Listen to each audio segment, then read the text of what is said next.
Welcome to the corner. Welcome to the corner. I'm Anthony, I'm Jacob. and this is our first video.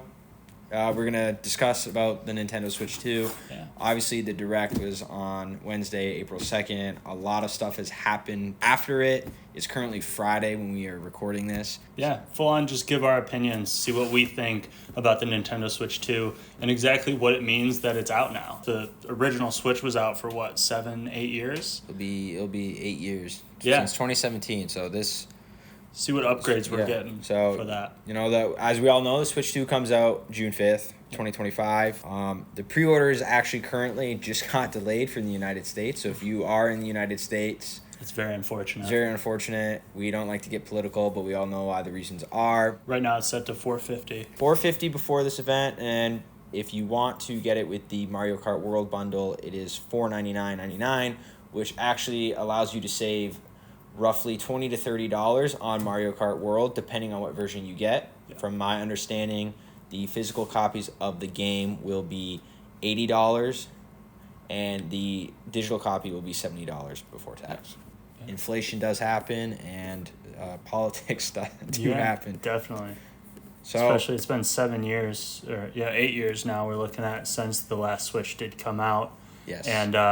And those games are going to increase. The materials and cost of making this stuff is going to increase. And that's just the way it's going to be. Let's take a look at the specs of the console. So, as I said before, the Switch 2 has a larger 7.9-inch LCD touchscreen that supports 1080p resolution, HDR, and 120 frames per second, and variable refresh rate, so VRR. Very interesting to see that they didn't go with an OLED screen and they went with the LCD, but I believe Nintendo said they discussed about this for months and they decided to go with the LCD screen. It's probably cheaper, let's be honest. Most definitely cheaper, and I bet that would add to our price point. The one thing is that they added the HDR, but then they didn't add the OLED, right? And the OLED's going to bring those deep blacks in and the whites. But we're going to get, part of that with the HDR, the high dynamic range. The screen now, the Switch itself in handheld mode or tablet mode, has 1080p, which is fantastic, and 120 frames per second, which is also fantastic. We know a couple games while we were playing it in handheld mode on that Switch 1, especially the earlier versions of it from 2017 and 2018. A lot of frame rate drops, so that's great to see. The Switch 2 also supports 4K when in dock mode. Not only do we have one, but we have two USB-C ports, because a big complaint was for people that are playing in tabletop mode, they couldn't charge their console. Now you can charge the console in tabletop mode. You can charge the console in handheld mode. Obviously, when it's docked, it is being charged. So that is great. Nintendo is listening to some of our complaints and some of the issues with the first Switch and fixing it and updating it. I figured that the new game chat camera will obviously be while you're in more dock mode. I know in the Direct, that's what they showed off more. So, and that's another new feature that is on the Nintendo Switch 2 is there's now game chat. From our understanding is you do need Nintendo Switch Online. They are keeping the game chat free until March 31st of 2026. But essentially this game chat just looks like Discord on your Nintendo Switch. Same thing. You can see all your friends' gameplay. We'll show it here. But you can see all your friends' gameplay in the bottom. The one thing I did notice while watching Nintendo Direct, and also MKBHD did also talk about, is that the quality of the footage and the gameplay wasn't that good on their friends' screens. But that's, it was talked about, but that's a good thing that they're not just showing us like fake footage. Like this is exactly what it's going to look like. It's going to be choppy. It's going to look a little weird, but it's worth it. That is true. It is worth it. I think game chat is something that has been needed across Nintendo consoles since the Wii had online. It was very frustrating trying to play with friends online in the Wii U days and on the Nintendo Switch days because I would just have to grab my phone and call them. I know Nintendo created that app so you could do voice chat and have the parental controls if you're a parent, you have young kids, but let's be all real. We like to plug in a mic headset and use game chat like on Xbox, PlayStation, or if you're on a PC, you can use Discord or any other social app you want to use. And not only does the Nintendo Switch have a mic, it actually has noise cancellation, so when you're in game chat, it won't pick up your game noise, and it won't pick up background noise, which is really nice. We all have those moments when we've been playing multiplayer games and something's going on. Your dog's barking, your mom's yelling. Someone's vacuuming. The one thing that is super cool about the camera is that it does just like take your image and pull the background out so that it can't see those things going on in the background. We'll have to see what that actually looks like with maybe 2 people playing the game. So, me and Anthony playing and maybe the camera can pick us both up and also clear out the background. We got to see how many people it can actually deal with. It's something we have to see. Personally, I don't think this is something I would buy. It is $50 for a camera. All right, so we went over the actual console. So now let's take a look at the Joy-Cons. What you actually use to play these fun games that Nintendo's given out for us. So with the new Switch 2 came the Joy-Con 2. They talked about they have an updated HD Rumble 2. I don't know much information about that. They haven't given us very much, have they? Nintendo does not give up much information. The battery life of the Joy-Con 2 is still the same, and the charging time is still the same. So even though it gained size, it just seems that they are they made it more just bigger, ergonomic for our hands is what they did. And that's okay, because the problem I have pretty large hands. The problem, maybe I shouldn't say that. It did become an issue. Yeah. So with the Joy-Con 2 comes a brand new feature that we both love, we both think is fantastic, is the mouse controls and the mouse support. The mouse support allows the right Joy-Con to basically become a mouse for aiming, looking around. So the mouse control is only supported in some games. For example, they showed off 2 games that supported in a brand new game called DXD, which is a wheelchair basketball game. Looks really cool. Don't know if it's a first day pickup for me. And then the second game, which is definitely going to be a first day pickup for me, is Metroid Prime 4. So speaking of some of those games, let's take a look at some of the games that were shown off. Some of my favorites that were shown off was obviously the new Mario Kart World, which one of the coolest things is that they talked about it being a little bit like an open world game. You can kind of drive anywhere. You get to drive from track to track and move around and go to different spots and all the routes to the world, right? So another thing that I loved about the Mario Kart World, it seems to pull from different tracks and different Mario Kart games to build this whole Mario Kart World. For example, on the website, you can see a quick snippet, what looks like to be Peach Beach from Mario Kart Double Dash. It's nice to see that Nintendo is putting in these little things to make fans happy, and all the little details that the fanboys and the fangirls and the hardcore people will notice. Another fantastic game that they showed off was the new Donkey Kong Bonanza.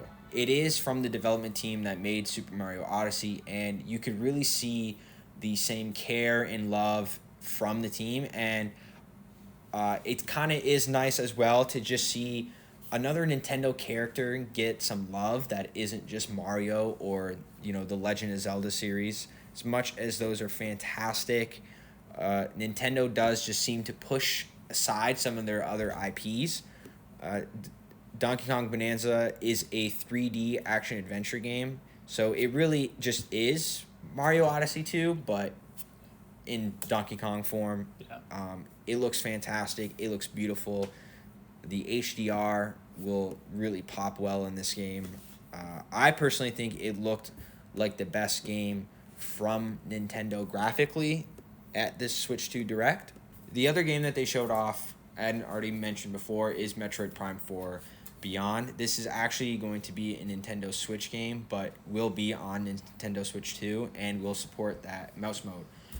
Personally, this is the game that will really get me to buy the Switch 2, other than Mario Kart World and Donkey Kong, because I'm a huge Metroid Prime fan, huge Metroid fan, and Prime 3 came back in 2007. Prime 4 was announced in 2017. It was originally being developed by Bandai Namco. Nintendo wasn't liking what they saw, so they gave them the boot, and they went back to Retro Studios to make Prime 4. It still has no release date, but it's set to come out in 2025.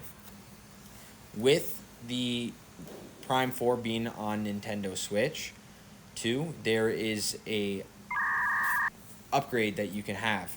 So you can either pay for this, I believe it's $10 to $15 depending on the game, or you can use Nintendo Switch Online Plus Expansion Pass. So with the Nintendo Switch games of Legend of Zelda Breath of the Wild and Tears of the Kingdom, Metroid Prime 4, and Kirby in the Forgotten Land, you can get a upgrade for it, performance upgrade for the Nintendo Switch 2. You can either do this by paying for it. It should be $10 to $15 depending on the game, or you can get these upgrades for free if you have Nintendo Switch Online Plus Expansion Pass. So speaking of, we can also take a look at the Nintendo Switch Online pack, where it includes a collection of new games from GameCube. You know, one of the older consoles, we can play all the new classics. Anthony, I want to know exactly what your gripes are. What did you hate? What did you love? You know, what about this event made you think, okay, this is the console. This is what I'm getting next. I cannot wait. So there was a couple tech things that I wish they touched over more, and I will let you handle that later. But more on the game side, I wish they showed different games. I wish they showed a new 3D Mario and a new Legend of Zelda, or just an announcement of them. The 35th anniversary of both series is coming up. I believe Mario is this year and Legend of Zelda is next year. And I really wish they brought back one of their older IPs like Star Fox or F-Zero. And then finally, more on the third-party side, I wanted to see them bring in Halo Master Chief Collection. I mentioned this earlier. I think that'd be a great game to play on with the mouse mode.